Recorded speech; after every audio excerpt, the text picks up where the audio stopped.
Conseguem ver meu primeiro slide? Sim, perfeito. Ok, ok. Primeiramente, muito obrigado pelo convite. É uma honra, né, poder falar aqui no Thaler. É a minha primeira participação.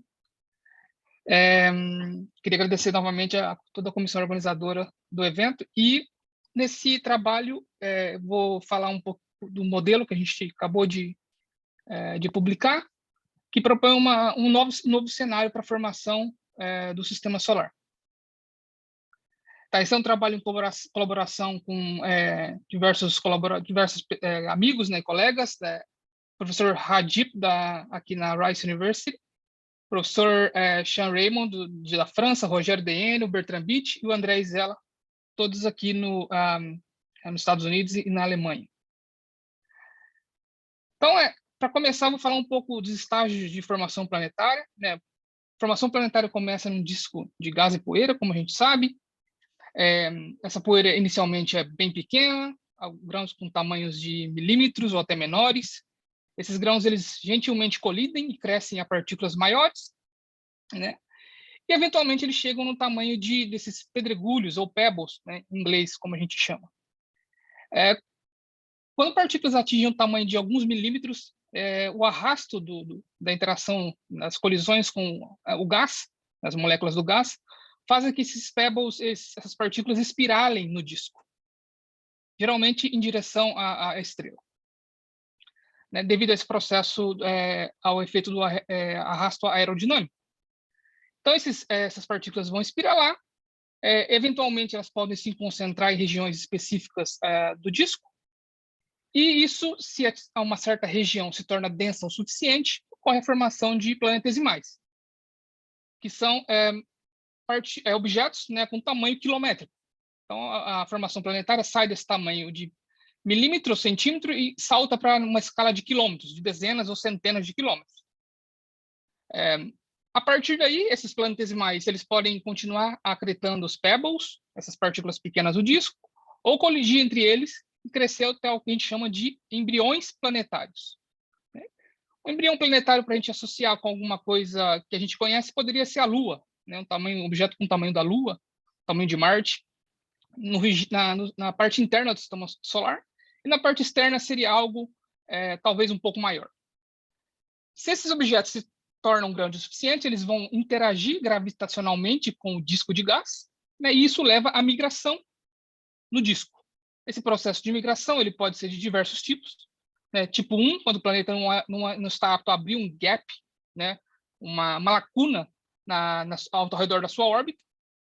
Ou quando ele é um planeta massivo como Júpiter, geralmente ocorre a abertura de um gap, né? Como a gente pode ver aqui nessa figura, nessa animação, e o planeta se migra no modo do tipo 2. Depois que o gás se dissipou, o que acontece é que esses objetos podem entrar numa fase de impactos, né, gigantes, até que eles cresçam talvez até os planetas terrestres ou alguma coisa como Urano e Netuno, por exemplo, no sistema solar.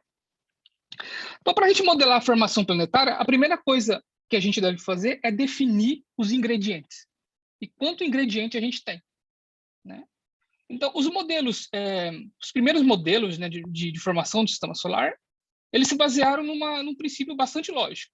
Então, vamos olhar quanto de massa ou de matéria a gente tem nos planetas atualmente, né? A gente divide esses planetas em uma espécie em anéis, né? E, basicamente, aumenta a composição desses anéis até que elas reflitam a composição do Sol, né? Da nebulosa solar. Então, a gente pode ter uma estimativa de qual a quantidade mínima de matéria que a gente teve para formar os planetas. Então, isso leva a uma distribuição de massa, se a gente basicamente fazia um fit, né, de um perfil de uma lei de potência, né, geralmente dado por uma coisa do tipo R, onde R é a distância até o Sol, elevado a menos x, onde x é um valor tipicamente em torno de 1. E esse resultado parecia consistente, né, com as primeiras observações de discos em torno de estrelas jovens. Então, aqui a gente tem algumas imagens do Hubble, tá? De 95, se não me engano, né? E aqui nesses dois gráficos, nesse painel da direita, a gente tem a massa desses discos em massas solares versus o número de discos. Então, a gente pode ver que a massa média aqui está em torno de 1% da massa da estrela, né? E o perfil de distribuição de massa inferido para esses discos era do tipo também elevado a alguma coisa do tipo -1. Então, parecia que esses discos tinham todos uma distribuição de uma simples lei de potência. Então, o que a gente fez foi modelar a formação planetária, assumindo isso como o ingrediente inicial. Então, assumia-se uma distribuição de poeira, no caso, né? Ou até mesmo de gás, né? Mas a gente está mais interessado em modelar aqui a formação do sistema dos planetas terrestres, então a gente vai pensar mais em poeira. Uma distribuição de poeira do tipo R elevado a -x, com x em torno de 1. Então, a gente transforma isso numa distribuição de objetos, né, massivos, de planetesimais. Até esse momento, nesses primeiros estudos, a gente não tinha um completo entendimento de como os planetesimais realmente se formam. A maioria dos avanços em formação de planetesimal aconteceram nos últimos anos, nos últimos 10 anos. Então, basicamente, se tinha uma distribuição de objetos, né, de embriões ou planetesimais na região, no sistema solar, numa certa distância, talvez, próxima à órbita de Mercúrio, até a órbita de Plutão ou Urano e Netuno. Mas essa ideia de se iniciar a formação planetária, se modelar a formação planetária com um disco, vamos dizer, suave, né, com uma lei de potência, ela leva a alguns problemas. Tá? Primeiro problema. Isso aqui é uma simulação, tá, do modelo chamado modelo clássico de formação do sistema solar, onde tem uma distribuição de objetos, né, com tamanhos entre a Lua e Marte, entre 0,5 unidades astronômicas até próximo de Júpiter. Júpiter está aqui, né, o Sol está aqui. Geralmente se assume que, nesse momento, né, desse início desse processo de formação dos planetas terrestres, o disco da nebulosa do Sol já se dissipou. Né? Então, no eixo Y a gente tem excentricidade. A gente vai evoluir essa simulação por centenas de milhares de anos, tá? De milhões de anos. Então, o que a gente tem aqui é que esses objetos começam a interagir, os objetos, o tamanho do objeto basicamente reflete a massa. Vou dar um play novamente no vídeo, né? Isso é um processo bastante violento, leva a várias colisões. Esses objetos crescem até um tamanho de algumas massas da Terra ou até algumas vezes Marte. Então, vamos olhar, nesse caso em particular, a distribuição de massa, né, dessa simulação em particular. O que a gente vê? 3 planetas, né? A cor aqui mede a quantidade de água nesses planetas, mas não é um ponto principal dessa animação. Mas o ponto principal aqui é mostrar, comparar esses dois objetos, né, esses dois planetas que formou nessa simulação. Isso aqui seria a nossa Terra na simulação, e isso aqui seria o Marte. Então, esses objetos, a gente pode ver, o Marte é maior do que a Terra. Né? E tem alguma coisa que parece que se assemelha com o cinturão de asteroides. Né? A gente começou com uma região com bastante massa, mas o efeito de Júpiter e essa interação gravitacional com os objetos basicamente limparam essa região. Então, isso leva ao problema no tamanho de Marte. Tá? Então, se a gente quiser fazer várias simulações desse tipo, a gente tem aqui no quadrado os planetas reais, mostrando pelos quadrados, e pelo círculo os planetas simulados, que vieram de simulações. Então, é massa versus distância, e o que a gente vê em termos de distribuição é que os objetos que se formam em torno de 1,5 são muito maiores do que Marte. Marte seria aqui, né, 10% da massa da Terra. Aqui está Terra, Vênus e Mercúrio. Então, a gente tem esse problema no tamanho de Marte. Tá? Explicar o tamanho de Marte nesse tipo de modelo, assumindo que o disco que o sistema solar se formou tinha uma distribuição de massa seguindo uma lei de potência, ou uma distribuição suave. Então, isso é um dos problemas. Tá? E, além disso, como eu disse, essas distribuições de massa inicial dessas simulações são ad hoc, em termos que a gente não sabia onde os planetesimais poderiam se formar nessas simulações. Então, assumia-se eles formavam em todo o local, ou na região, ou em todo o disco protoplanetário. Então, outros problemas que isso leva, tá? Essa distribuição de discos com perfis suaves. Num disco com perfil suave, se a gente tiver uma distribuição de pebbles, aquelas partículas com tamanho de milímetros e centímetros, que eu mencionei anteriormente, eles vão sentir arrasto e vão me espiralar rapidamente em direção à estrela. Né? E isso pode não fornecer as condições necessárias para se formar planetesimais, ou seja, para ocorrer o salto no tamanho de milímetro para quilômetro, que eu mencionei no primeiro slide. Então, os pebbles eles podem ser perdidos, né, até próximo da estrela, ou ser evaporados, dependendo da região que eles estão, né, antes deles poderem ser convertidos a planetesimais. Porque a formação de planetesimal requer que tenha uma alta densidade de pebbles no disco, em algum local. A densidade de gás e a de pebbles tem que ser basicamente a mesma, para ocorrer o colapso desse aglomerado de pebbles e formar um objeto grande, no tamanho de quilômetro. Mas o que a gente aprendeu com essas últimas observações do ALMA é que os discos não parecem ser estruturas que seguem uma lei de potência. Né? Essa aqui é uma das imagens capturadas pelo telescópio ALMA, no Chile, né, que mostra que uma estrela está aqui no centro e uma distribuição de poeira nesse disco, né, em torno dessa estrela jovem. Então, a gente vê essas estruturas, esses anéis, né, em torno da estrela. O que são esses anéis? Tá? Esses anéis, eles são regiões que estão concentrando partículas. Né? Então, quais partículas? Os pebbles.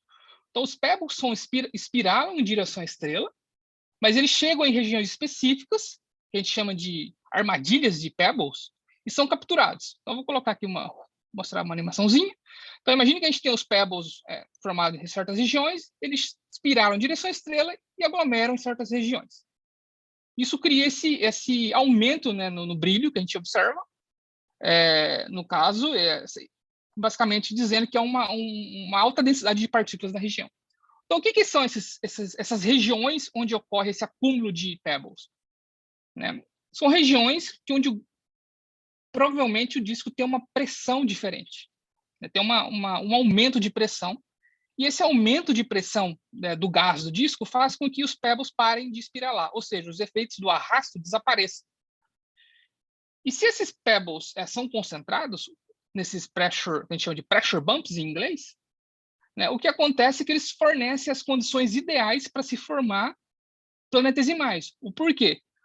Porque eles concentram as partículas e essa concentração facilita a formação de planetesimais através do colapso gravitacional, que eu mencionei anteriormente. Então, acumula-se planetesimais em uma certa região, e a região atinge uma densidade crítica e colapsa, formando planetesimais com quilômetros. Basicamente, é isso que eu acabei de falar aqui. Então, esses anéis, eles são fábricas, né? Essas regiões específicas que a gente observa, eles podem ser fábricas também de planetesimais. Não só regiões que capturam esses pebbles, mas também fábrica de planetesimais. Então, o que a gente fez foi modelar a formação do sistema solar, considerando regiões de alta pressão no disco em regiões específicas, né, que são consistentes com os dados de simulações. Então, o que a gente considera é uma zona de alta pressão próximo, né, da linha de sublimação de silicatos, né? O disco é mais quente próximo da estrela, né? Então, conforme a gente se distancia da estrela, se torna mais frio, e existem regiões onde acontece transição de fase de alguns elementos, né? Então, por exemplo, silicatos vai ter uma transição de fase de sólido para gás numa temperatura de torno de 1.400 kelvins. Né? A água, numa região em torno de 170 kelvins. E o monóxido de carbono em uma região em torno de 30 kelvins. Então, a gente vai assumir a presença de regiões de alta pressão nesses pontos específicos do disco e modelar o crescimento de planetas a partir de grãos ou pebbles. Né? E o que a gente quer mostrar é que esse cenário ele é consistente com a estrutura que a gente observa no sistema solar. O que eu quero dizer? Então, ele é consistente com o fato de que os planetas terrestres, na parte interna, têm menos massa do que os planetas gigantes, né? Ele é consistente também com o fato de que Marte é muito menor do que a Terra, né? Ele consegue explicar também a razão de se ter pouquíssima massa aqui na região do cinturão de asteroide, e até mesmo é consistente com a estrutura do cinturão de Kuiper. Então, se a gente focar um pouco mais no cinturão de asteroides, né, outro importante vínculo que vem do cinturão de asteroides é a composição dos asteroides. O cinturão ele é dominado por dois tipos de asteroides, né? Na parte interna, ele é dominado por asteroides do tipo S, tá? Que são basicamente pobres em água. E a parte externa, asteroides do tipo C, que são asteroides ricos em água. Se a gente analisar os meteoritos que vêm desse cinturão, né, basicamente comparar a composição isotópica dos meteoritos desse tipo S e do tipo C, a gente encontra outro resultado, outro vínculo extremamente importante, que é mostrado aqui nesse gráfico. Então, esse gráfico aqui mostra a composição isotópica de meteoritos associados aos asteroides da parte interna do cinturão, mostrados em vermelho, e os asteroides da parte externa do cinturão, mostrados em azul. Então, não se preocupem com os nomes, esses nomes dos meteoritos em particular, né? Se preocupe apenas que a gente tem dois grupos. O grupo vermelho, que está na parte interna do cinturão, né? E o grupo azul, que está na parte externa. Então, a gente vê que são dois grupos com composições diferentes. Outro resultado bastante importante, né, desses dados é que a composição isotópica da Terra e de Marte são diferentes. A gente pode olhar aqui no grupo da parte interna, a gente tem aqui a Terra, né, e a gente tem aqui Marte. Então, a composição é levemente diferente, isotópica. E se a gente observar a composição isotópica desses objetos, em particular os OC, a gente chama de condritos ordinários, a gente percebe que ele é mais parecido com a composição de Marte do que a composição da Terra. Então, esse aqui é outro importante vínculo que esses modelos de formação do sistema solar têm que reproduzir. Outra questão que a gente vai também tentar reproduzir é explicar a origem da água da Terra. Tá? Então, vamos lá. Aqui é uma simulação, né, uma das simulações que a gente fez no trabalho, mostrando o crescimento de grãos de poeira e a formação de planetesimais. Então, aqui em azul, a gente tem a distribuição de gás do disco do Sol. O azul é o gás. O verde são os pebbles, a poeira, né? Então, a gente assume um disco com 1% da quantidade de massa em poeira relativa ao gás. Né? Nessa linha tracejada, a gente tem aqui o tamanho dos pebbles. Então, eu vou dar play nesse vídeo várias vezes. Tá? Então, essas regiões aqui são onde a gente assumiu a presença dos pressure bumps no disco, as regiões de alta pressão. Então, vamos dar um play na simulação. Os grãos de poeira começam a colidir, crescerem, né? E o disco evolui. Vou dar play novamente. Os grãos de poeira crescem no disco, conforme o tempo passa. O crescimento ocorre de dentro para fora, porque a escala dinâmica é mais curta na parte interna, então colidem mais rápido, crescem mais rápido. Conforme eles crescem, eles começam a espiralar em direção à estrela. A gente vê aqui há um acúmulo, por exemplo, nessa região da quantidade de poeira. Esse acúmulo nessas regiões específicas pode levar à formação de planetesimais, que é essa nova linha que está aparecendo no gráfico em rosa, né? E esse disco evolui, a temperatura do disco, o disco esfria no tempo, em alguns milhões de anos, e conforme ele esfria, essas regiões movem em direção à estrela, produzindo esses 3 anéis. Então, a gente pode ver que ocorre a produção de fora para dentro de 3 anéis. Então, essas regiões em rosa, mostram os planetesimais. Verde é objeto com tamanho de alguns milímetros. A gente pode ver aqui pelo tamanho, na linha tracejada. Rosa é a distribuição de objetos com tamanho quilométrico, planetesimais. Tá? Então, ocorre a formação desses 3 anéis de planetesimais em 3 milhões de anos, 5 milhões de anos, dependendo do modelo. Tá? Então, isso leva à formação desses 3 anéis. E como esses 3 anéis, qual é a quantidade de massa nesses 3 anéis? Na parte interna, né, no anel interior. Então, primeiro deixa eu explicar aqui o que é a cor dessas diferentes linhas. Tá? Aqui é a distância em relação à estrela, densidade de planetesimais, lembra que a simulação produziu planetesimais, os pebbles foram convertidos em planetesimais, né? A cor mostra o tempo, tá? Aquela linha, a linha rosa movendo em direção à estrela, né? Então, a distância. E a gente vê que na parte interna, se a gente somar a massa do anel interior, tem em torno de 2,5 massas da Terra. O anel do meio, em torno de 85, né, nesse caso em particular. E o anel exterior, em torno de 18, quase 20. Então, isso consegue explicar naturalmente o porquê que a gente tem, né, pouca massa na parte interna do sistema solar, né, para explicar os planetas terrestres. Tem massa suficiente para formar o núcleo dos planetas gigantes, né, depois eles vão acarretar os envelopes de gás. Explica também por que a gente tem pouquíssima massa no cinturão, né, aqui a gente pode ver que não tem quase planetesimal formando nessa região específica, que é associada ao cinturão de asteroides. E, por fim, na parte mais distante, ali próximo além de 20 até 40, 50 unidades astronômicas, tem o material que deu origem mais tarde ao cinturão de Kuiper. Então, vamos focar agora no anel interior. No anel interior, se a gente simular o crescimento desses planetesimais, né, são objetos com tamanho de centenas de quilômetros, se a gente deixar eles evoluírem, colidirem entre si, depois de alguns milhões de anos, centenas de milhões de anos, o que acontece é que eles dão origem, né, a alguns números de planetas. No caso, essa simulação em particular produziu 4 planetas, né? No caso aqui seria Vênus, Terra, Marte e Mercúrio, né? Análogos a esses planetas, não necessariamente com a mesma massa.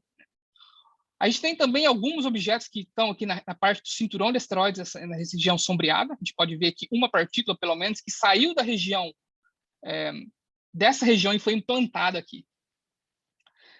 Então, se a gente rodar várias simulações desse tipo, é o que a gente tem esse gráfico da esquerda. Então, nesse gráfico da esquerda, a gente tem novamente distância, massa, tá? Os pontos são as simulações e os pontos claros. E os pontos mais escuros são os dados reais, os planetas. Então, a gente consegue reproduzir agora, nessas simulações, Marte razoavelmente bem, né? Terra e Vênus também são produzidos. Em alguns casos, a gente consegue produzir até alguma coisa que parece Mercúrio. Apesar que Mercúrio ainda é um grande desafio nesse tipo de simulação. Tá? Vamos comparar agora qual é a região de alimentação de cada um desses planetas. Qual é a região típica, ou de onde está vindo a massa que esses planetas se formaram, né, ou os planetesimais. Se a gente calcular as regiões de alimentação desses planetas, a gente consegue plotar essas 3 curvas aqui. Isso aqui é uma distribuição cumulativa de massa, né, para cada um desses análogos. Os análogos de Marte, análogos da Terra e análogos de Vênus. Então, a gente vê que, nesse caso aqui, a maioria da massa que é usada para formar o planeta azul, que é a Terra, né, esse aqui, vem da região dentro de uma unidade astronômica. 70% vem de dentro de uma unidade astronômica. Já para Marte, o planeta vermelho, né, mais de que 70% da massa vem da região além de uma unidade astronômica. Então, isso consegue explicar naturalmente o porquê Marte e a Terra têm composições isotópicas diferentes, mesmo nascendo de um disco do anel estreito. Então, finalmente, quando os planetas estão crescendo, eu mostrei na animação que ocorre o quê? André, Aí, uhum. queda 5 minutos. Tá bom, obrigado. Quando os planetas estão crescendo, o que ocorre é que ocorre a implantação de material dessa região no cinturão de asteroides, como eu mostrei naquele caso. Aquele caso foi uma simulação em particular que implantou um objeto, mas a gente consegue estimar a probabilidade de implantação, né, fazendo várias simulações. E é isso que a gente consegue encontrar. Então, aqui a gente tem distância, né, e a probabilidade de implantar material no cinturão dependendo da distribuição do anel interior. Tá? A cor aqui mostra a distribuição do anel. Então, o que a gente consegue encontrar é que a gente consegue ver que a probabilidade de implantar material da parte externa é muito maior do que da parte interna. Isso faz sentido, porque é muito mais fácil jogar uma coisa no cinturão que está aqui do que está aqui. Né? Então, essa probabilidade de implantação é alta aqui e baixa nessa região. E como a Terra e Marte têm zonas de alimentação diferentes, né, isso consegue também explicar o porquê que o cinturão na parte interna os asteroides na parte interna do cinturão têm composição química mais similar a Marte e não à Terra. Tá? Então, essa diferentes probabilidades de implantação explica por que Marte parece com os condritos ordinários, tá? E não com a Terra. Finalmente, na parte do meio, no anel do meio, né, o crescimento de Júpiter e Saturno, que a gente não modela nesse trabalho, tá? A gente basicamente conseguiria explicar a implantação de objetos no cinturão também. E isso daria origem àqueles objetos azuis, né, que teriam composição isotópica diferentes daqueles da parte interna do cinturão. Então, isso aqui é uma simulação mostrando esse processo, tá, como deveria ocorrer. A gente simula tá, o crescimento de Júpiter e Saturno num disco de gás. Tá? Eles começam com uma massa de 3 massas da Terra. Né? Eles acretam gás de forma artificial. E o que a gente analisa é a probabilidade de implantar objetos dessa região, que estão próximos deles, no cinturão de asteroides. Então, eu te dou o play na simulação. Conforme Júpiter começa a crescer primeiro, nesse caso, né? Ele começa a crescer e espalha esses planetesimais que estavam próximos dele, né? Ou seja, do anel intermediário, no cinturão.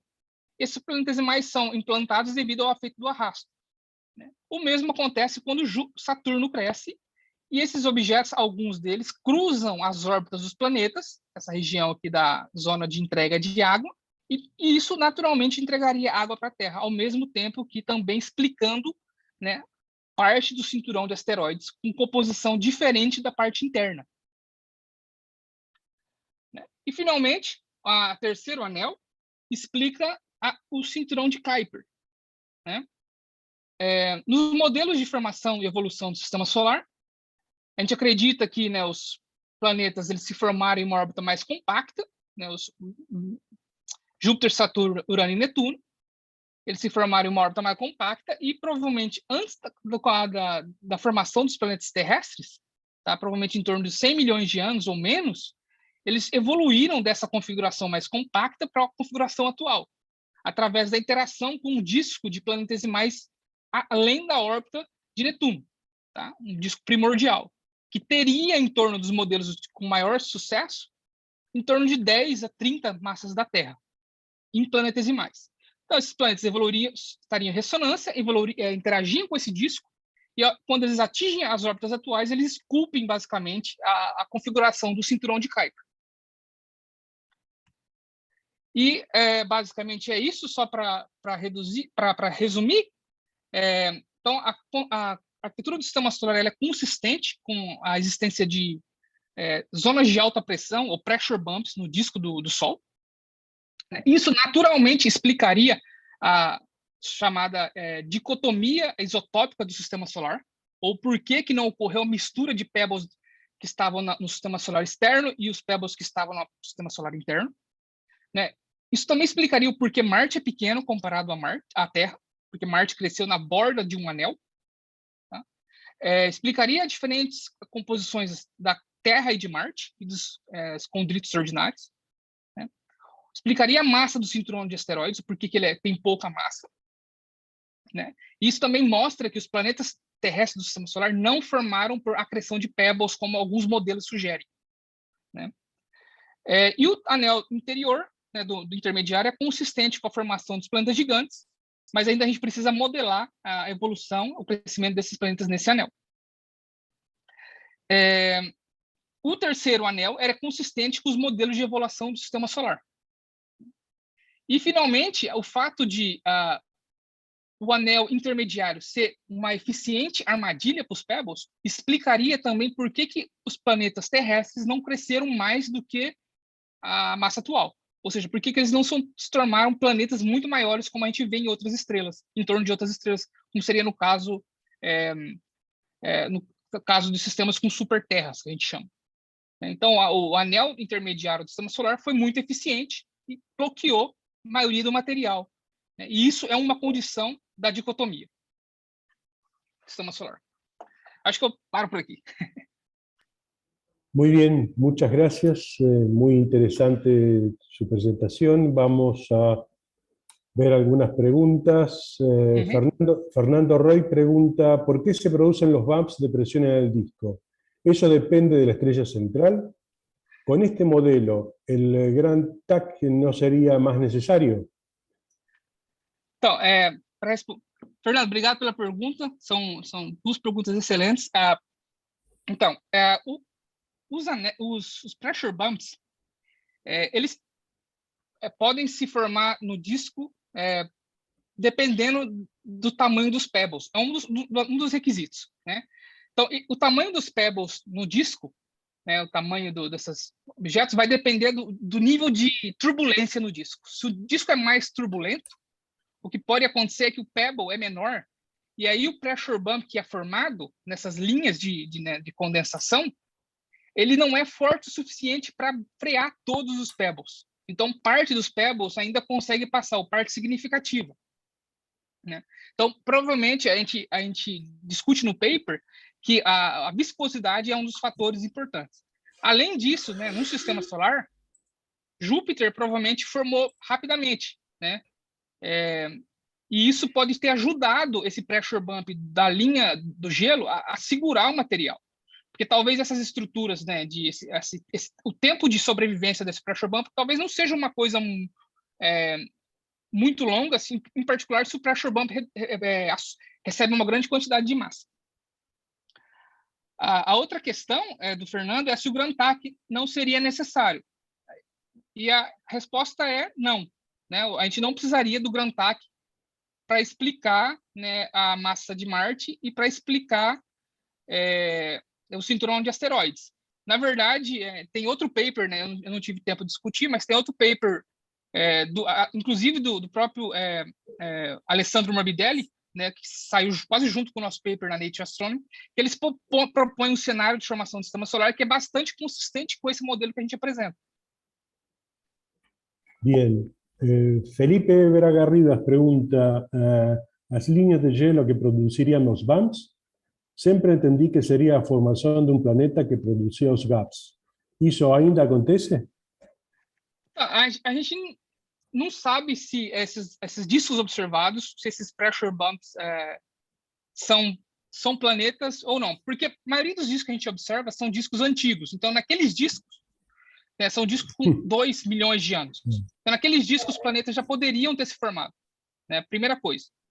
Então, para a gente ter certeza se essas linhas elas são eficientes, né, a gente tem que observar as partes internas do disco, que a gente ainda não tem resolução suficiente para muitos casos, né? Principalmente da linha do gelo, né? E teria que também observar discos bastante jovens, né? O que a gente sabe, né? Agora, a questão de por que de onde a motivação vem para assumir esses pressure bumps, então? Vem de simulações, né? Quando o pessoal faz simulação, né, mudando o tamanho, por exemplo, dos pebbles dentro e fora da linha do gelo, né, essa diferença em tamanhos implica uma diferença na opacidade do disco. E uma diferença na opacidade do disco muda a temperatura local. E isso cria uma zona de alta pressão, né? E o outro aspecto é quando se tem sublimação de objetos, de pebbles na linha do gelo, né? Imagina que tem um fluxo suficiente de partículas de gelo chegando na linha do gelo. Quando eles cruzam essa linha, eles sublimam.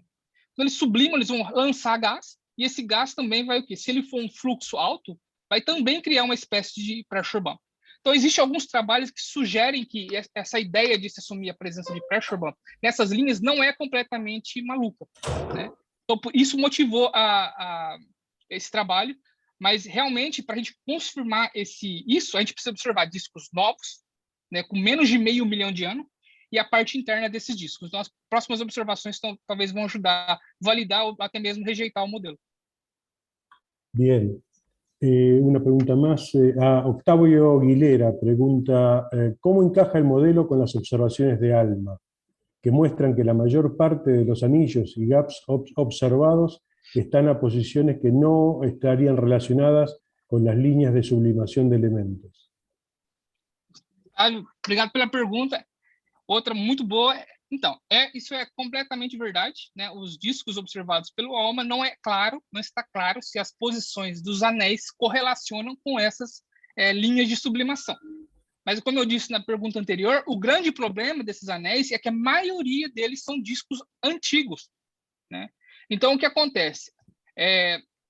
Essas linhas de sublimação, elas podem estar associadas, esses anéis podem estar associados, por exemplo, com planetas que cresceram durante o 500 mil de anos do disco e começou a migrar.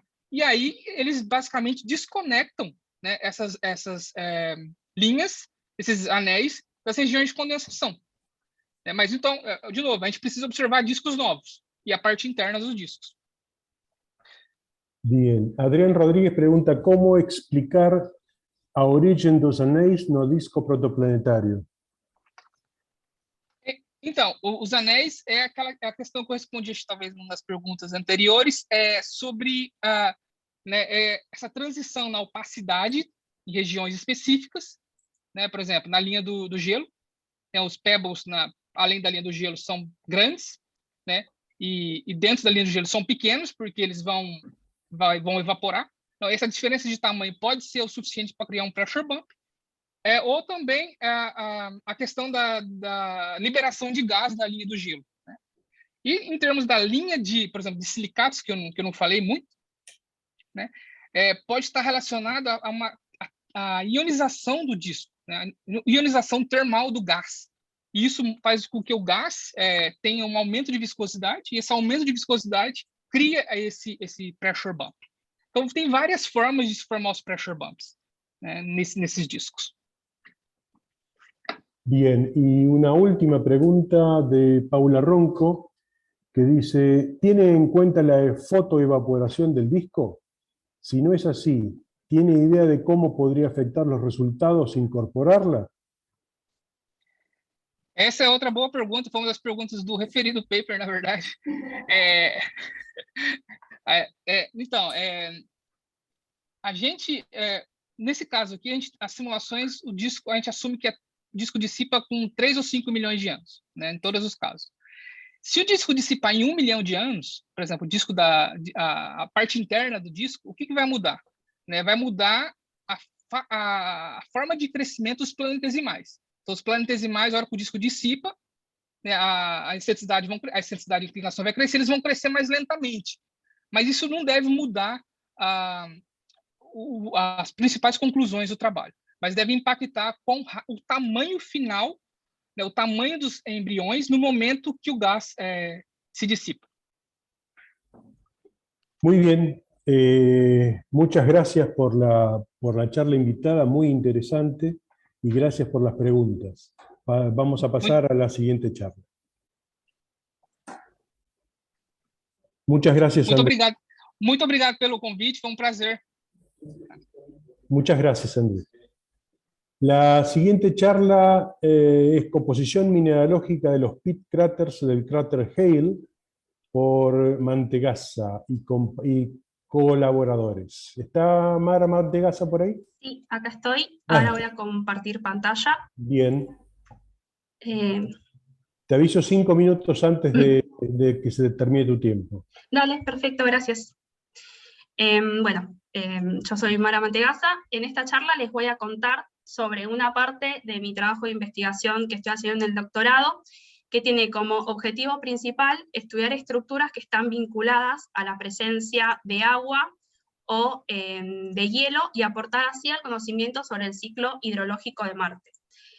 En particular, en esta instancia de trabajo, lo que nos proponemos es analizar si geoformas como los pit craters y los gullies, que más adelante voy a describir, se relacionan o no con la presencia de agua o de hielo. También queremos identificar, si se puede, la presencia de minerales hidratados que estén asociadas a estas geoformas y caracterizar el área de estudio. El área de estudio en cuestión es el cráter Hale, que se ubica en el sector norte de la cuenca de Argyre. La cuenca de Argyre es una cuenca de impacto que está relacionada con sistemas fluviales, y este de acá es el cráter Hale, que como se ve se encuentra en uno de los canales principales de la cuenca. Esta es una imagen de Hale Crater, es un cráter complejo, y una de las principales características que tiene es que es uno de los cráteres de impacto más recientes que presentan actividad fluvial. Según el conteo de cráteres, se puede estimar una edad mínima de 1 gigaños, lo cual lo establecería dentro del Amazoniano medio. Dentro de Hale Crater se pueden identificar diversas geoformas que están asociadas a agua y a hielo. Por ejemplo, glaciares de roca, como este que se observa acá, pero también se pueden observar suelos poligonales, morenas o depresiones de termokarst.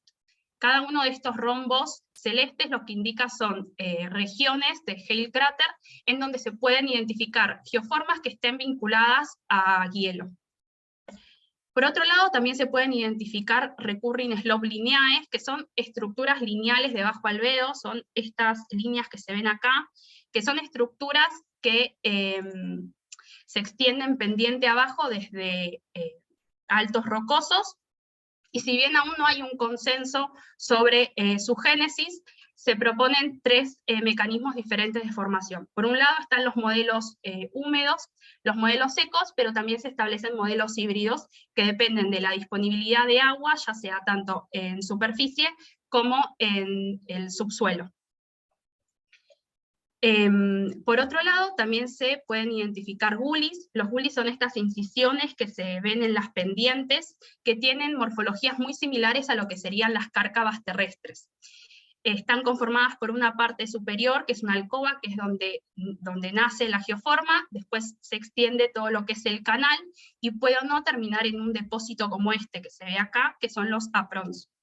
Las características que tienen los gullies y cómo se comparan con las cárcavas terrestres, lo que hace es que se postule un origen erosivo asociado a flujos de agua, aunque también hay nuevas teorías que lo que hacen es proponer que los gullies también pueden desarrollarse por flujos secos.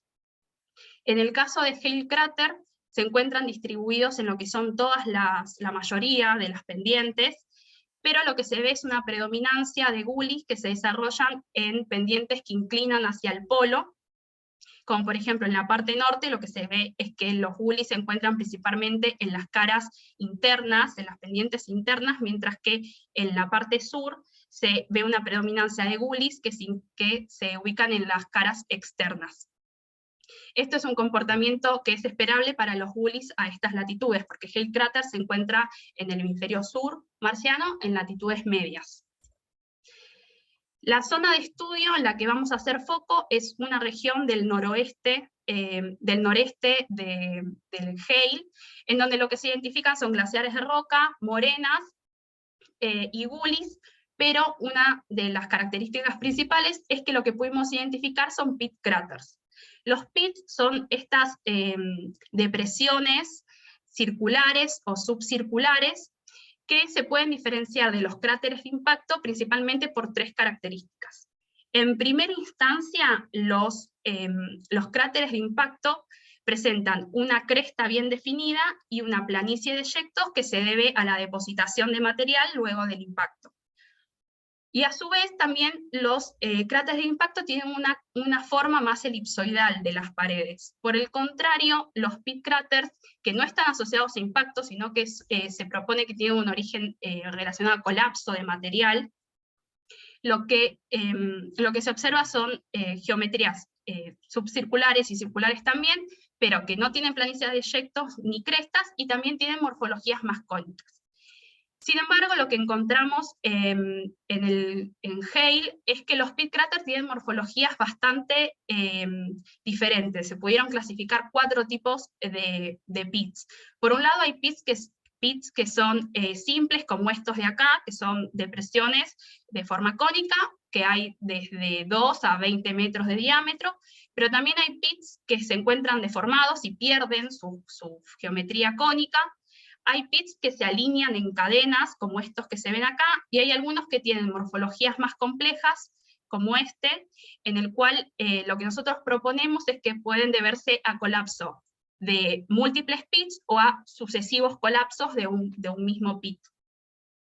En cuanto a los mecanismos de formación de estas depresiones, se pueden identificar principalmente las que están relacionadas a actividad magmática, que pueden ser tanto intrusión de diques como colapsos de cámaras magmáticas. También se los ha relacionado con disolución kárstica, y principalmente se los relaciona a fallamiento extensional. Sobre todo lo que son las cadenas de pits, que están muy relacionadas con fallamiento extensional, sobre todo en terrenos que están altamente fracturados. La característica que vemos en Hale es que si bien identificamos estos pits, no identificamos ni evidencia de fallamiento extensional ni actividad magmática que pueda explicar el origen de estos colapsos. Y a su vez, también, analizando el área, lo que vemos es que están relacionados espacialmente con gullies, morenas y glaciares de roca, que son geoformas que están vinculadas a la presencia tanto de agua como de hielo. Entonces, lo que nosotros pensamos es que tendríamos que buscar un mecanismo diferente a los planteados que explique el origen del colapso en estas regiones. Entonces nos preguntamos si los pits podrían estar relacionados con derretimiento o sublimación de hielo, también podrían estar relacionados a procesos de disolución. Y si fuese alguno de estos mecanismos los que están actuando, creemos que deberíamos encontrar minerales hidratados o sales que evidencien este tipo de mecanismos. Para empezar esta parte del trabajo, lo que hicimos fue realizar un mapa geológico. Nosotros ya habíamos examinado el área usando imágenes de alta resolución, como lo son las HiRISE. Acá habíamos identificado lo que son los pits, los gullies, un glaciar de roca y morenas. Sin embargo, no habíamos hecho todavía el mapa geológico. Entonces comenzamos haciendo el mapa geológico para de esta manera poder ubicar espacialmente los pits y su relación con las demás geoformas que se identificaron en la zona, y entender el contexto geológico. Lo que pudimos ver es que hay una zona de la pendiente que está siendo altamente erosionada por gullies, incluso se identifican 2 niveles depositacionales. El primer nivel está siendo erosionado por un glaciar de roca, que a su vez está siendo erosionado por gullies y por pit craters, pero también notamos que no todos los pits están relacionados a pendientes que estén siendo erodadas por gullies, como por ejemplo este sector acá más al sur, son pits que son de menor tamaño que los que se encuentran en la zona norte, pero no están relacionados a gullies. Entonces, de esta manera pudimos establecer las relaciones, y sobre todo también relaciones estratigráficas entre los pits y las demás unidades. Una vez hecho el mapa geológico, nos adentramos en lo que es el análisis espectral, para poder identificar qué minerales hay en la zona. Y para eso utilizamos imágenes hiperespectrales CRISM, que son imágenes hiperespectrales de 544 bandas, que se distribuyen las bandas entre 0,4 y 3,9 micrones, y tienen una resolución espacial de 18 metros por píxel. Si bien hay pits que tienen mucho menor tamaño y se escaparían de poder identificar en las imágenes, creemos que nos pueden dar un contexto bastante general de lo que está pasando en esta región. Y las imágenes hiperespectrales que utilizamos fueron 2, una que abarca la zona de estudio donde están los pits, que es esta de acá, pero también decidimos elegir otra que se encuentra sobre la pared norte del cráter Hale, que en esta región lo que se identifican son suelos poligonales que evidencian la presencia de permafrost. Entonces la idea es poder comparar qué es lo que pasa en ambas regiones y si hay características espectrales y mineralógicas similares. Mara, Sí. Te quedan 5 minutos. Perfecto, gracias. En primera instancia lo que hicimos fue hacer una composición de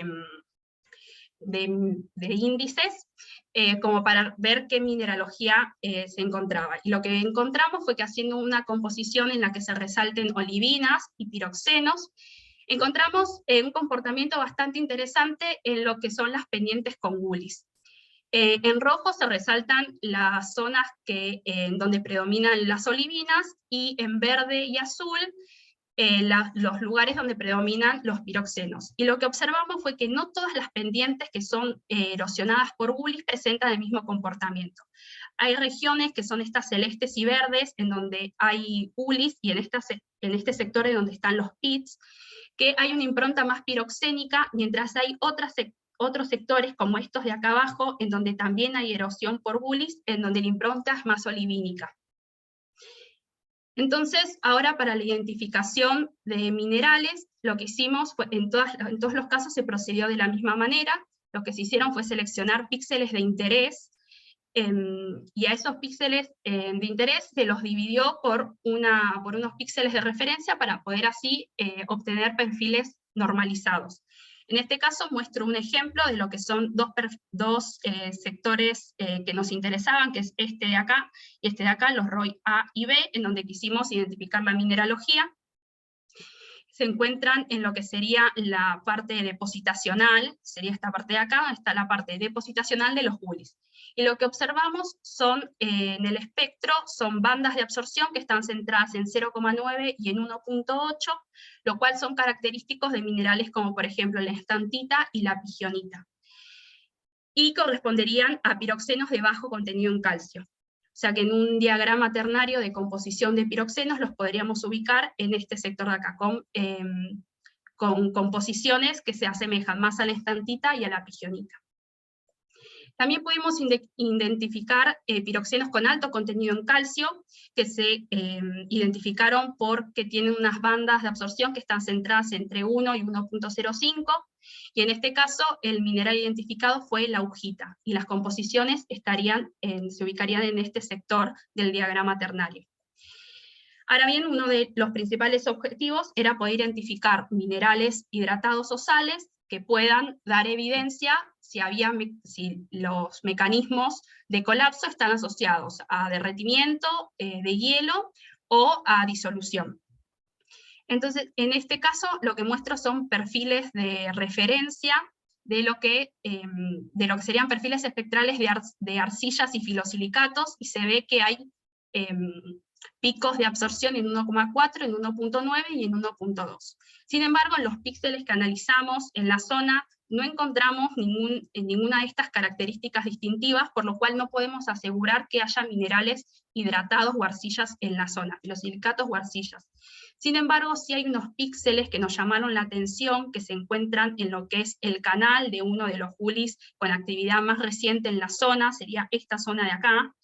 Estos píxeles mostraron características que podrían asemejarse con los carbonatos. En el perfil lo que se ven son picos de absorción en 2,3 y en 2,5. Sin embargo, el perfil es muy ruidoso, entonces no estamos tan seguros, pero sí podemos poner en duda que se trate de siderita. Y la última parte era poder comparar lo que pasaba en la región norte de Hale Crater, en esta región de acá, donde se encuentran suelos poligonales. Esta es una rampa en donde la pendiente frontal presenta los suelos poligonales que son característicos de ambientes con permafrost. Las imágenes espectrales de esta zona lamentablemente eran muy ruidosas y no permitieron identificar carbonatos ni minerales hidratados, pero sí pudimos ver que la parte frontal de la rampa, en donde se encuentran los suelos poligonales, tiene una impronta piroxénica bastante similar a la que vemos en la zona de estudio, donde están los pits. Entonces, como conclusiones de esta parte del trabajo, lo que podemos decir es que el análisis espectral no permitió identificar de forma unívoca la presencia de minerales hidratados. Sin embargo, sí se identificó que las regiones que están altamente erosionadas por WULIS y por PITS presentan una firma espectral distintiva, y también se pudo ver la presencia de carbonatos, o inferir la presencia de carbonatos, lo cual estaría indicando un mecanismo de precipitación que está asociado a agua. Y por último, vimos que las geoformas glaciares, que evidencian indiscutiblemente la presencia de hielo, presentarían una forma espectral similar que la zona en donde nosotros encontramos los PITS y los WULIS. Muchas gracias y espero sus preguntas. Muy bien, gracias por la charla, muy interesante. En el chat, Martín Leiva pregunta, pido perdón si pregunto algo trivial, pero desconozco del tema y me quedé pensando, cuando al principio mencionaste lo siguiente: ¿por qué es de esperar que la erosión de los bordes del cráter tenga esos dos comportamientos, la parte exterior de un lado y parte interior del otro, por estar en latitudes intermedias del hemisferio sur? Eso es debido a que uno de los mecanismos que más se propone para la erosión de los WULIS es que se debe a agua. Entonces siempre se ubican en las zonas donde hay más sombra, porque si no, si son las pendientes que reciben más iluminación, eso ya no sería posible. Y lo que, analizando a nivel global los WULIS, se observa que por lo general siempre se ubican en las pendientes que inclinan a los polos. Entonces, por eso en esta región, eso era de esperar ese comportamiento, esa distribución en los WULIS. Bien. Laura Parro pregunta, hola Mara, muy interesante la charla, muchas gracias. ¿Habéis medido las profundidades de esos pit cráteres en esta zona? Es por saber si hay alguna diferencia con otros y pueden correlacionarse también con un tipo de formación u otra. Sí, es una muy buena pregunta y lo tratamos de hacer, pero lamentablemente hay pits que son muy pequeños y la resolución de los modelos de los DTM, de los modelos de elevación digital, no permite poder hacer un perfil un perfil de todos los pits. Pero sí se pudieron hacer, voy a ir a la... Ay, no sé cómo ir para atrás, ahí está.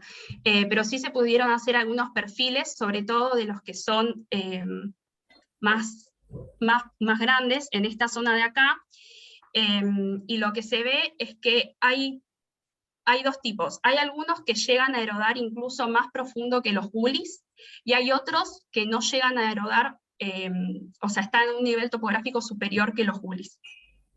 También una de los objetivos de poder hacer este análisis hiperespectral era poder identificar si había diferentes unidades en la región, y también ver eso, si había algunas zonas en donde se exponía alguna unidad que no se vea en superficie, pero bueno, lamentablemente no pudimos encontrar eso.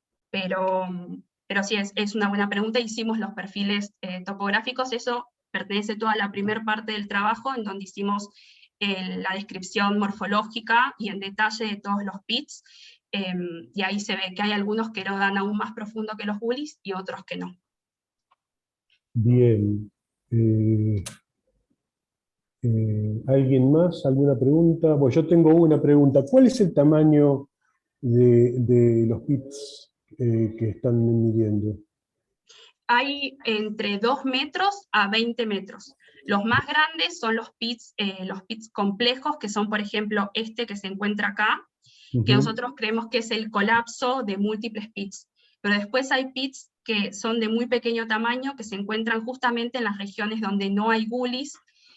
Una parte es plantearnos si hay una vinculación entre el tamaño de los WULIS y la actividad o no, entre el tamaño de los pits y la actividad o no de WULIS, porque en esta región de acá lo que se identifican son pits que hay algunos que son incluso menores que 2 metros, porque esta también es una imagen de alta resolución, tiene 25 centímetros por píxel, entonces nos permite identificar estructuras aún muy, muy pequeñas, y pudimos ver que hay pits que son realmente pequeños. Bien. Bueno, muy bien, agradecemos la presentación, muy interesante, y pasamos a la próxima entonces. Bueno, muchas gracias. La próxima presentación se titula ¿Es posible un disco de partículas alrededor del asteroide Didymos? Y la expositora es Nair Trógolo. Nair, ¿estás por ahí? Hola, sí. Bien. ¿Se me escucha bien? Sí, perfecto. Bueno, perdón que la cámara hoy decidió no funcionar, así que me van a ver un poco rayada. Bueno, muchas gracias, Ricardo. Les voy a presentar hoy un trabajo relacionado con mi tesis doctoral, que estoy haciendo en conjunto con Adriano Campo Bagatini y Fernando Moreno. Es acerca de si existe la posibilidad de encontrar un disco de partículas alrededor del asteroide Didymos. No sé si el nombre les suena, pero Didymos en realidad es el nombre que recibe un sistema binario de asteroides, que es conocido por ser el objetivo de las misiones DART de la NASA y ERA de la ESA. Estas misiones tienen como objetivo realizar el primer impacto cinético en un asteroide y tratar de cambiar su trayectoria. En este caso, Didymos es el asteroide primario que se ve acá en la imagen, y al que se intentará colisionar es al asteroide secundario, que es Dimorphos.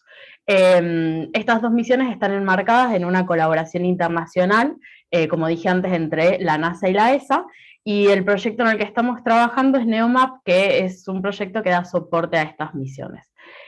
Como para conocer un poco más este sistema asteroidal, se trata de un NEA. Aquí tenemos listados algunos de los principales parámetros orbitales. Como para recalcar, es un asteroide el primario que rota en forma retrógrada, lo mismo hace el secundario en su órbita alrededor del primario, y aparentemente es un sistema que estaría bloqueado por fuerzas de mareas. Por otra parte, lo que vemos acá son algunos de los parámetros orbitales, parámetros físicos de este par de asteroides. En este caso, el estudio que estamos haciendo se centra en el asteroide primario. Es un asteroide que tiene unos 780 metros de diámetro, y una cosa muy interesante a recalcar es que el asteroide rota muy rápidamente. Está muy cerca de ese límite crítico de estabilidad estructural, y eso es algo que nos interesa para nuestro estudio. Además, las observaciones parecen indicar de que se trataría, el asteroide primario sería un asteroide de tipo Ravel Pile, es decir, que son agregados gravitacionales. Estos asteroides se forman en momentos posteriores a la colisión entre otros dos objetos, y por esta acreción gravitatoria que se produce, lo que ocurre es que en el interior quedan grandes vacíos, y hace que luego, posterior a la formación, la densidad completa del objeto, de este objeto nuevo, sea una densidad muy baja, producto de estos vacíos. Además, aparentemente, Didymos tendría forma de top shape, que es esta típica forma de diamante que hemos visto con las últimas misiones que fueron a Ryugu y a Bennu, esta forma que tiene un abultamiento ecuatorial. Entonces, si a estos agregados gravitacionales le sumamos un abultamiento en el ecuador y esa rápida velocidad de rotación que tiene Didymos, es de esperar de que estos asteroides puedan eyectar regolito de las regiones ecuatoriales. Y esto se debe a que básicamente la aceleración local en la zona del Ecuador, la fuerza gravitatoria en esa región, no sería lo suficiente como para contrarrestar la fuerza centrípeta, y habría partículas que podrían escapar.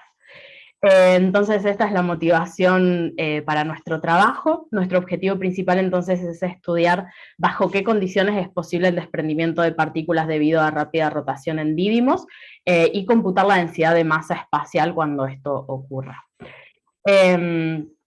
La ecuación que queremos resolver es esta ecuación para una partícula en un sistema de referencia rotante que está centrado en el asteroide primario.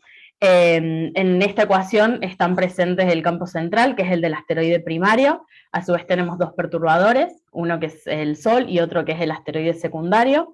Además, como vamos a tratar con partículas pequeñas, es necesario incorporar la presión de radiación solar, y como estamos trabajando en un marco rotante, también las fuerzas centrípeta y Coriolis.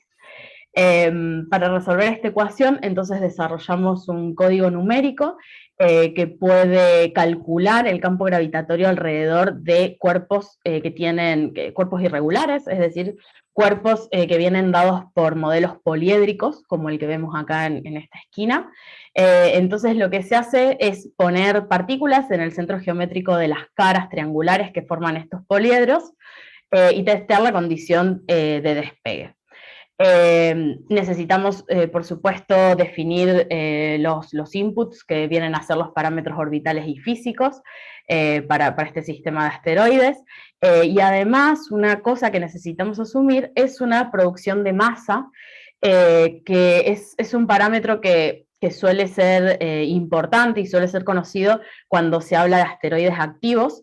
En el caso de Didymos todavía no tenemos ningún tipo de registro de actividad de este tipo, entonces la tasa de producción de masa es un parámetro desconocido. Por ese motivo vamos a subir un parámetro de referencia que es de 1 kilogramo por segundo, y los resultados que obtengamos con este valor luego se deben escalar una vez que se escalan para arriba o para abajo, una vez que este parámetro pueda ser conocido en un futuro quizás. Bueno, también tenemos una ley de potencias para la distribución de tamaños de partículas, y como les dije antes, vamos a trabajar con partículas preferentemente pequeñas, que están en el rango entre los micrones y los centímetros. A su vez, en nuestro código definimos 4 posibles estados finales para las partículas, que es lo que estoy representando en estos plots. Lo que vemos aquí es el disco central, y gris es el asteroide primario, la circunferencia negra es la órbita del secundario, y en curvas de colores aparecen estos 4 posibles estados finales para las partículas. En el primer caso tenemos partículas que son capaces de despegar de la superficie, pero al cabo de un cierto tiempo vuelven a aterrizar. En el caso 2 son partículas que al final del tiempo de la simulación permanecen en órbita. En el caso 3 tenemos partículas que se acretan en el secundario, y en última instancia tenemos partículas que son completamente eliminadas y barridas del sistema. Como lo que estamos intentando hacer es estudiar la presencia de un disco alrededor del asteroide, nos van a interesar las partículas que se encuentren en el estado final 2. Bien. Lo primero que hicimos fue realizar 3 simulaciones. Una de las simulaciones en el perihelio durante 30 días, otra simulación en el afelio durante 30 días. Con esto me refiero a 30 días alrededor de la época del perihelio y del afelio, y otra simulación que se ha realizado en una órbita completa, en una órbita heliocéntrica completa del asteroide, que esto equivale a 2.11 años. Lo que vemos en estos plots es el modelo de forma que tenemos para el asteroide. En el primero de arriba vemos coloreada la gravedad superficial. Como podemos ver, el ecuador está pintado de un color que es más verde que el resto, y esto es debido a que justo ahí está el abultamiento ecuatorial, entonces la gravedad es menor en esa zona. Si ahora a la gravedad superficial le restamos la fuerza centrípeta, entonces lo que tenemos es el plot de abajo, donde podemos ver que hay un anillo, una banda en el ecuador, donde la aceleración local apunta hacia afuera, y es ahí donde es posible expulsar partículas. Estos gráficos están hechos con los parámetros nominales que se tienen para el asteroide. Aquí menciono los tamaños de partículas que vamos a utilizar y otras propiedades como las densidades de las partículas.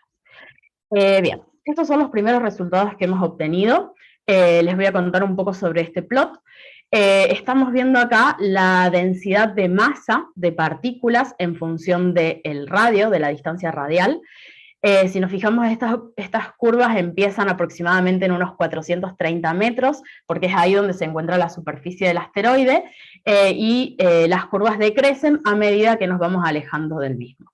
Vamos a comparar primeramente la curva verde, que es la que corresponde a la simulación en el afelio, contra la curva anaranjada, que corresponde a la simulación en el perihelio. Lo que vemos es que los comportamientos son más o menos similares, en el sentido de que existe una acumulación de partículas de unos 200 metros, como un anillo, un disco de 200 metros de ancho alrededor de la superficie del asteroide, y esa nube de partículas luego decae en densidad a medida que nos alejamos. Ahora sí, lo que vemos es que hay una diferencia en las alturas de estas curvas, y esto tiene que ver con que en el perihelio contabilizamos mucho menos masa, porque la acción de la presión de radiación solar en las partículas chicas es mucho más intensa. Entonces esto hace que haya un 8% del total de partículas que son expulsadas de la superficie, que son barridas del sistema. Esto lo podemos ver acá. Versus un 1.6% de partículas que son expulsadas del sistema cuando estamos pasando cerca del afelio. Por otra parte, lo que vemos en la curva púrpura es el resultado de la simulación para una órbita. Y como podemos apreciar, el resultado que hemos obtenido es muy similar al resultado en la órbita en el perihelio. Y esto se debe a que cuando seteamos las condiciones iniciales para la órbita, para una órbita completa, hemos puesto el inicio y el final de las simulaciones muy cerca del pasaje por el perihelio. Esto nos quiere decir que lo que importa a la hora de estudiar si hay un disco y qué distribución de masa hay en ese disco, qué distribución de densidad hay, es ver en el momento en el que se hace la observación. No es lo mismo observar el disco cerca del afelio que cerca del perihelio.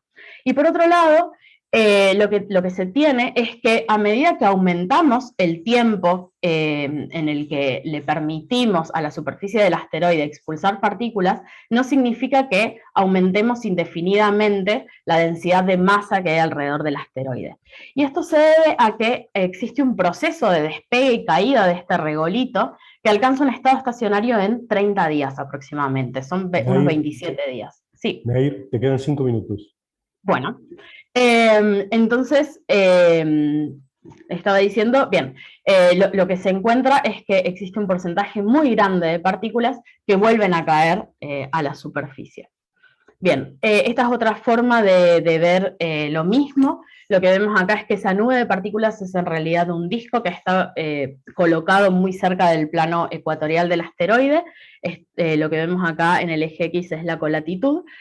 Y ese disco no está colocado, no está disperso de forma simétrica, sino que es asimétrico respecto al ecuador, y esto se debe a las asimetrías topológicas que tiene el propio asteroide. Bueno, aquí vemos las partículas en órbita alrededor del asteroide. Solamente quiero mencionar que el disco está compuesto por las partículas, principalmente por las partículas más grandes que hemos simulado, y esto se debe a que son las que tienen mayor tiempo de vida en órbita. Bien, una cosa que hemos visto es que la densidad de partículas en órbita depende fuertemente de la densidad del asteroide que estemos considerando, y en el caso de Didymos, parámetros tales como la masa y el volumen no se encuentran bien determinados, entonces existe un rango de error que nos permite jugar con esto, cambiar la densidad del asteroide y estudiar qué pasa a su alrededor. Es por eso que hemos hecho una grilla de simulaciones, variando tanto el volumen como la masa, es lo que muestro acá. Hemos hecho 49 simulaciones. La masa 4 y el volumen 4 corresponde a la densidad nominal del asteroide, idéntica a las simulaciones que les acabo de mostrar. Aquí les muestro todos los parámetros para masa y para volumen que hemos utilizado. Y en esta matriz de colores lo que vemos es básicamente la densidad que hemos adoptado en cada simulación para el asteroide primario. Bien, lo que hemos obtenido en este caso es que existen, bueno, como era de esperarse, diferente cantidad de masa en órbita de acuerdo a la densidad que tenga el asteroide primario. En esta matriz de colores, los colores más oscuros corresponden a proporciones mayores de masa en órbita, y los colores más claros lo contrario. Y una cosa interesante es que en solo 3 de los 49 casos estudiados, el total de masa en órbita es 0. Esto significa que las simulaciones muestran un escenario optimista acerca de observar un disco de partículas alrededor del asteroide Didymos, una vez que las ondas DART o ERA lleguen a las inmediaciones del asteroide. Bien, por último, lo que les muestro acá, no hace falta ver curva por curva, pero es la distribución de masa alrededor de Didymos, y he marcado aquí con un punto rojo la distancia a la que se encuentra Dimorphos. Y algo diferente que hemos encontrado comparando todas las simulaciones que hemos hecho en esta grilla de simulaciones, es que existen casos en los que ese disco se extiende incluso hasta la órbita del asteroide secundario. Entonces, bueno, ya para finalizar, hago un resumen y algunas conclusiones. hemos sido capaces, con el código numérico que desarrollamos, de modelar la dinámica de las partículas que son expulsadas de la superficie de Didymos. Sabemos que con los parámetros nominales actuales que conocemos del asteroide, es posible expulsar regolito de las regiones ecuatoriales. Este regolito que queda en órbita no se distribuye de forma aleatoria, sino que forma un disco disperso cerca del plano ecuatorial, y en este disco las partículas pequeñas son principalmente afectadas por presión de radiación solar y expulsadas del sistema. El tiempo de vida medio que estas partículas tengan en órbita depende del tamaño de la partícula. A mayor tamaño, mayor tiempo de vida, y también depende de la posición heliocéntrica en la que se encuentra el asteroide respecto del Sol, en su órbita, perdón.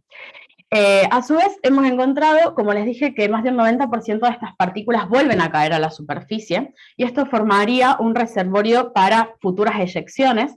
Como vemos acá en el plot, les muestro las posiciones de caída de esas partículas. No solo están cerca de la región del cinturón ecuatorial donde son expulsadas, sino también a más altas latitudes. Y estas son partículas que se perderían de ese reservorio, porque partículas a más altas latitudes no son capaces de escapar del sistema. Y bueno, y que este proceso que estamos estudiando aparentemente sería un proceso que alcanza un estado estacionario en poco tiempo, en un mes, y que es constante. Lo único que es necesario es tener un reservorio de partículas chicas, en principio, para este caso. Bueno, eso es todo. Muchas gracias, Nair. Vamos a pasar a las preguntas. Gonzalo Tancredi pregunta: ¿cómo afecta la presencia de dimorfos la evolución orbital de las partículas? ¿Es posible incluirlo en el modelo? Dimorphos está incluido en el modelo como un perturbador, y estamos haciendo simulaciones quitando la presencia de dimorfos, porque lo que estamos viendo es que las órbitas de estas partículas son muy inclinadas en algunos casos. Entonces, para tratar de entender de dónde proviene esa perturbación, si es por parte de dimorfos o es simplemente presión de radiación solar. Bien. Yo tengo una pregunta. ¿Cuál es la proporción de partículas que Dimorphos captura? Es muy chiquita. De hecho, acá en las... acá justo no lo incluí, puse que era un porcentaje menor, pero es más o menos del orden del 0.02%, dependiendo de la simulación.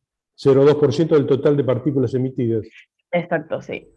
Ajá. Sí, ¿Y cuál es la razón de que la masa total en órbita emitida sea mayor en el afelio que en el perihelio? Eso es porque si estamos considerando partículas pequeñas, cuando el sistema está pasando cerca del perihelio, la presión de radiación solar es más intensa. Entonces ese disco que mostraba por acá no tiene esa presencia de partículas chicas, porque todas terminan escapando en un tiempo muy chico. Entonces es ahí donde se evidencia que falta masa, y es porque son esas partículas pequeñas que terminan escapándose. Acá, mira, puse los porcentajes. En el caso del perihelio hay un 8% del total que escapan versus un 1.6% que escapan en el afelio. Bien. Otón Winter pregunta: ¿existen regiones más estables debido a resonancias con dimorfos? No lo sé, pero sí nuestra intención es estudiar qué es lo que ocurre, si existen puntos de equilibrio alrededor de la superficie del asteroide, como sabemos, por ejemplo, que pasa con el asteroide Bennu, que tiene puntos de equilibrio que están muy cerca de la superficie, donde si las partículas se quedan en esos lugares es posible que vivan un tiempo mayor. Pero eso no lo sabemos, es una idea que tenemos como para continuar con el trabajo. Pero de resonancias eso no hemos visto nada. Bien. Acá Felipe Monteiro pregunta: asumiendo que Didymos no tiene fuerza de cohesión, y las simulaciones podrían ser usadas para investigar si podría ser producido por un tercer componente, ¿y en cuánto tiempo? No entendí la pregunta. ¿La tenés ¿Cuál sería el tercer? A ver, la voy a ver. La voy a leer. No entendí lo del tercer componente. Yo tampoco, por eso... Tercer componente.